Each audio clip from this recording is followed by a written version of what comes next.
네, 살펴볼 변수가 많은 오늘입니다. 시장 개장 이전에 꼼꼼하게 저희와 전략 챙겨보시길 바랍니다. 김종우 연구위원과 위즈인베스트 김영철 팀장과 전략 나눠봅니다. 어서 오세요. 네, 안녕하세요.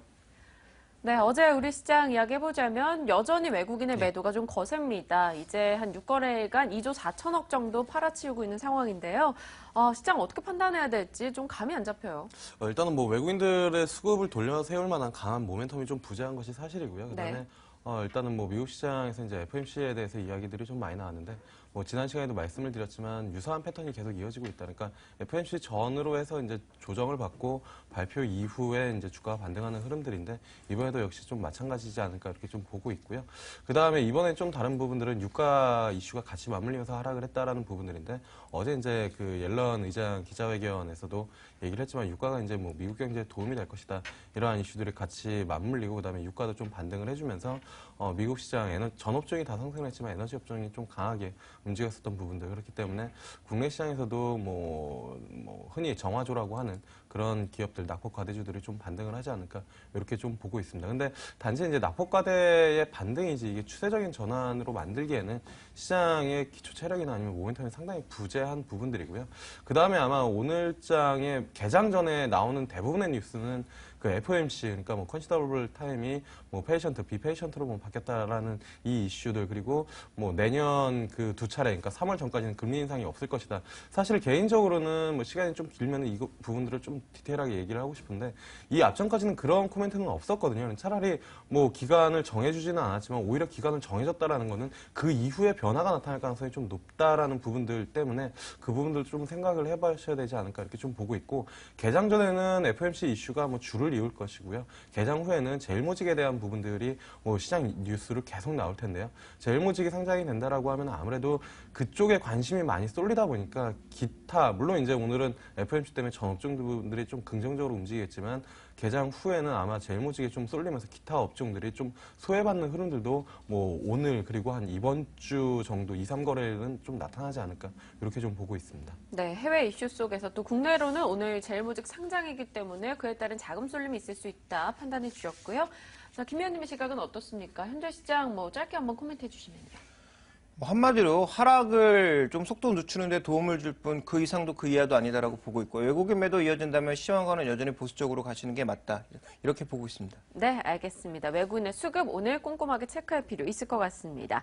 자, 어제 시장에서 좀 눈에 띄었던 게 건설업종입니다. 금호산업 같은 경우는 뭐 어느 정도 위기가 마무리가 된 것인지 어제는 또 상한가까지 올라서더라고요. 이두 종목 어떻게 보시죠? 사실 뭐 전반적인 건설 섹터를 본다라고 하면은 그 이제 유가 하락, 그러니까 아무래도 이제 해외 플랜트에 대한 우려가 같이 부각이 되면서 좀 조정을 받았었던 부분들이 있고요. 그다음에 국내 건설 시장이 좀 반등을 해줬었던 흐름들이 있었는데 이게 이제 좀 추세가 살짝 뭐 꺾이는 그런 흐름들이 좀 나타나고 있다라고 보시면 좋을 것 같고 국내랑 해외랑 뭐 구분지어서 말씀을 드리면은 일단은 국내 같은 경우에는 이 부동산 3법 통과 여부가 좀 중요하지 않을까 이렇게 좀 보고 있습니다. 그게 이제 좀 모멘텀이 돼야 그나마 이제 거래가 좀 줄어드는 그런 흐름들을 좀 추세적으로 좀 돌릴 수 있지 않을까 이렇게 좀 보고 있고요. 일단은 뭐 가격 같은 경우에는 뭐 상승세가 둔화되고 있고 재건축 가격도 좀 하락하고 있는 부분들이고요. 수요 같은 경우에는 전세가는 상승하고 있는데 실수요자는 뭐 증가를 하고 있다. 그래서 전반적으로 국내는 조금 부진한 흐름들 그리고 역시나 이제 해외 같은 경우에도 이 리스크 우려 그러니까 중동 쪽 발주 부분들에 대한 리스크 우려가 좀 제기되고 있는 부분들이기 때문에 건설 쪽은 좀 보수적으로 좀 대응을 하시는 게 좋지 않을까 이렇게 좀 보고 있고요. 그 와중에서도 좀 관심 있게 보고 있는 부분들은 현대산업 랑 그다음에 이제 중소형 쪽에서는 IS동서랑 그다음에 이제 화성산업 정도가 되지 않을까 이렇게 좀 보고 있습니다. 아무래도 이제 현대산업 같은 경우에는 상반기나 하반기 기타 이제 대형 건설사들보다는 발주 수준 그러니까 그 수주를 받는 부분들이 월등히 좀 앞서고 있는 부분들이고 주가 흐름들만 봐더라도 수급이나 주가 측면에서도 좀 견조한 흐름들 그리고 이런 해외 쪽에 아예 포커싱을 안 두고 국내 쪽에서만 놓고 본다라고 하면은 중소형 지방 건설사들은 상당히 좋은 흐름들을 좀 보여주고 있거든요. 특히나 IS동서 차트를 보면은 이게 국내 시장에서 이런 흐름들을 좀 보여주고 있는 건설 관련주가 있는지 정도로 좀 보실 수가 있는데요. 일단은 뭐 부산 쪽 용호동 프로젝트가 상당히 이제 긍정적으로 이루어지고 있다라는 부분들을 본다라고 하면은 IS 동서나 아니면 화성산업 정도는 지방 건설사로 좀 관심 있게 보셔도 좋지 않을까 이렇게 좀 보고 있습니다. 네, 대형주 쪽에서는 그나마 유망주로 꼽아본다면 현대산업 이야기 해주셨습니다. 김 의원님은 어떻습니까? 그간 삼성물산에 대해서는 비교적 긍정적이시지 않으셨어요? 뭐 건설주 전체에 대한 투자 의견은 보수적이고요. 네. 그나마 삼성물산과 현대산업 정도가 지표 종목이라는 거죠. 이 두 종목마저 무너진다면 더 이상 볼 것도 없다라고 보고 있습니다. 그래서 삼성물산은 지분 가치와 삼성그룹 구조 개편의 핵심 종목까지는 아니지만 그래도 핵심 종목에 가깝다라는 측면에서 여전히 매력적이고요.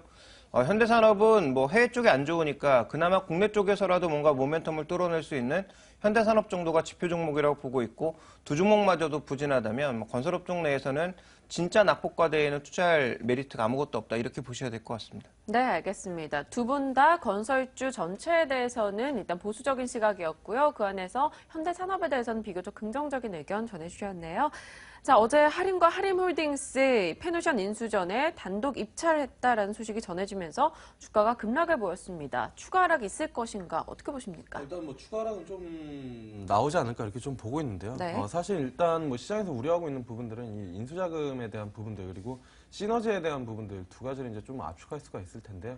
일단은 뭐 승자의 저주 이슈들이 좀 발생이 되고 있는 부분들이 아닌가 이렇게 좀 보고 있고 보통 이제 그 페노션 같은 경우에 피인수 기업이기 때문에 제대로 된 이제 주인을 찾는다라면 오히려 주가가 반등을 했어야 돼 강한 흐름들을 좀 보여줬어야 되는데 어제 하락했다라는 부분들은 시장 참여자들이 그 합병 또는 인수에 대해서 긍정적으로 생각하지 않다라는 부분들을 좀 반증해주고 있지 않나 이렇게 좀 볼 수가 있어서 추가적인 좀 조정이 불가피하지 않을까 이렇게 좀 보고 있고 그 다음에 이제 그 인수 효과 자체가 뭐 할인 쪽에서는 그 곡물을 많이 이제 수입을 하는데 그 벌크선을 가지고 있다라고 하면은 그 이제 뭐 수송선을 가지고 있다라고 하면 그 부분들도 뭐 수직 계열을 할 수 있다 이런 논리인데 사실 이게 뭐 단기간에 효과가 나타나기는 좀 어렵지 않을까 그래서 주가에는 조금 뭐 부정적인 측면이 좀 더 작용하지 않을까 이렇게 좀 보고 있습니다. 네, 하림그룹에서 이 페노션을 가져간 거에 대해서 또 승자의 저주다 이런 얘기도 들리더라고요. 투자자 여러분들 참고하시고요.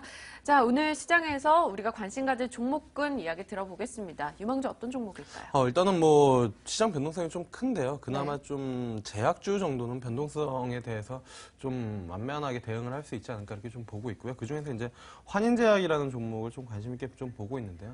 이 정신 계열, 그러니까 뭐 우울증 치료제나 이 정신계 치료제 쪽에 이제 좀 특화된 기업이다 이렇게 좀 보시면 좋을 것 같고요. 그다음에 우울증이나 아니면 치매 이런 그 수요가 꾸준하게 좀 증가를 하고 있고 한 8년 동안 연평균 한 7%에서 8% 정도 꾸준하게 성장을 하고 있다라는 부분들이 기타 이제 제약 업종보다는 조금 뭐 긍정적인 흐름들이 좀 나타나고 있지 않나 이렇게 좀 보고 있고요. 그다음에 이제 가장 큰 투자 모멘텀은 최근에 뭐 피부 미용이나 어제 이제 신규 상장한 종목들 같은 경우에도 뭐 피부 미용, 메디톡스 이런 기타 업종군이 상당히 이제 좀 강한 흐름들을 좀 보여줬는데 이 환인제약 같은 경우에도 그 에스테틱 시장에 이제 한국 엘러간 코리아랑 그 이제 뭐 판매 그를 맡아가지고 이 부분들을 좀 중점적으로 사업을 좀 진행시키고 있기 때문에 이러한 부분들이 좀 모멘텀이 되지 않을까 이렇게 좀 보고 있습니다. 네, 알겠습니다. 오늘의 관심주 환인제약까지 이야기 들어봤습니다. 김종영 연구위원 그리고 위즈인베스트 김영철 팀장과 함께했습니다. 고맙습니다. 네, 감사합니다.